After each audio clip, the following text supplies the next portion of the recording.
राधे राधे। आज मैं आपको कार्तिक मास की महिमा बताने जा रही हूँ। विभिन्न शास्त्रों में कार्तिक दामोदर मास का गुणगान इस प्रकार किया गया है। कार्तिक मास में भगवान दामोदर की अर्चना करनी चाहिए और प्रतिदिन दामोदर अष्टक आरती करना चाहिए। सत्यव्रत मुनि द्वारा रचित दामोदर अष्टक भगवान दामोदर को आकर्षित करती हैं। श्री हरि भक्त विलास 2:16-198।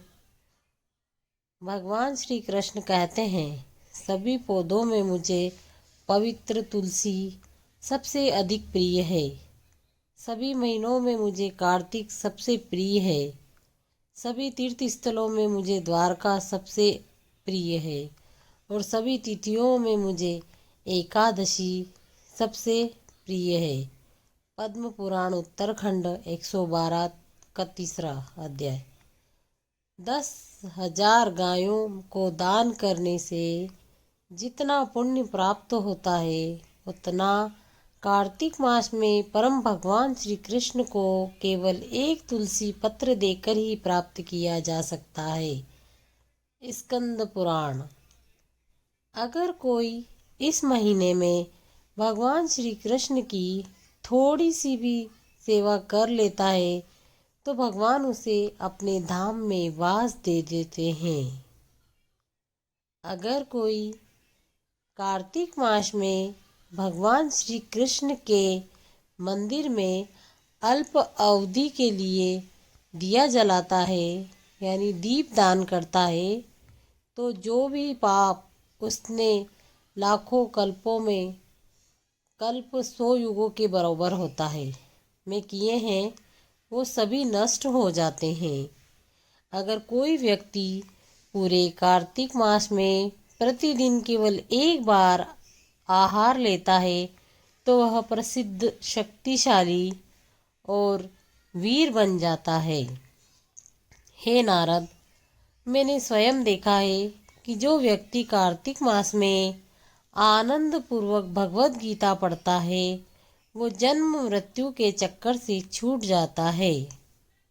सभी उपहारों में कार्तिक मास में दिया गया दीप श्रेष्ठ उपहार है। कोई भी उपहार इसके बराबर नहीं है। सभी तीर्थों में स्नान करके और सभी प्रकार के दान देकर जो पुण्य प्राप्त होता है वो कार्तिक में किए गए व्रत का पालन करने से होने वाले पुण्य का एक छोटा सा भाग भी नहीं होता है। स्कंद पुराण के अनुसार मासाना कार्तिक श्रेष्ठो देवाना मधुसूदनः तीर्थनारायणाख्यम ही तृतीयम दुर्लभम कलो। अर्थात भगवान विष्णु एक विष्णु तीर्थ के सदस्य कार्तिक मास को श्रेष्ठ और दुर्लभ कहा गया है। न कार्तिसोमी मासो न कृतेन समम युगम न वेद सदृशम शास्त्रम न तीर्थम गंगा समम।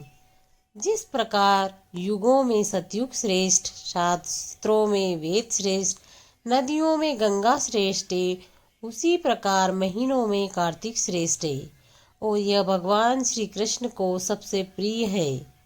स्कंद पुराण। कार्तिक भगवान कृष्ण को दीप दिखाने का उत्सव है और माता यशोदा द्वारा रस्सियों से उखल में बांधे गए भगवान श्री कृष्ण दामोदर का गुणगान करने का मास है। कार्तिक या दामोदर मास सर्वोत्तम, पवित्र और अनंत महिमाओं से पूर्ण मास है। यह विशेषतः भगवान कृष्ण को अति प्रिय है और भक्त वात्सल्य में से परिपूर्ण है। इस मास में कोई भी छोटे से छोटा व्रत भी कई हजार गुना फल अधिक परिणाम देता है। कार्तिक यानी दामोदर मास में सभी को निम्नलिखित अनुष्ठान या कार्यकलापों का पालन करना चाहिए।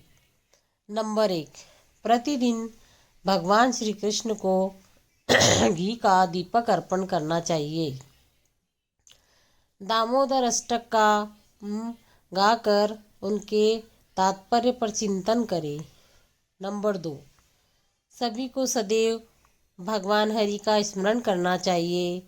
हरि नाम जप और कीर्तन को बढ़ाना चाहिए। नंबर 3, यथासंभव वरिष्ठ वैष्णवों से श्रीमद् भागवतम का श्रवण करना। भगवत श्रवण के लिए अन्य व्यर्थ के कार्यों का त्याग कर देना चाहिए। गजेंद्र मोक्ष जैसी अन्य संपूर्ण आत्मसमर्पण जैसी कथाओं का अधिक से अधिक श्रवण अत्यंत लाभकारी होता है। नंबर 4 है, एकमात्र कृष्ण प्रसाद ही ग्रहण खाना चाहिए। नंबर 5, श्री चैतन्य महाप्रभु द्वारा रचित श्री शिक्षाष्टकम का प्रतिदिन उच्चारण तथा मनन करना चाहिए। नंबर 6 है, श्रील रूप गोस्वामी कृत उपदेशामृत का प्रतिदिन पठन करना चाहिए। नंबर 7 है, तुलसी महारानी को प्रतिदिन जल तथा दीपदान करना चाहिए एवं प्रार्थना करना चाहिए कि वे हमें श्री राधा कृष्ण के चरणों की सेवा प्रदान करें। नंबर 8 है, भगवान के लिए स्वादिष्ट पकवानों का भोग लगाना चाहिए। नंबर 9 है, ब्रह्मचर्य व्रत का पालन करना चाहिए।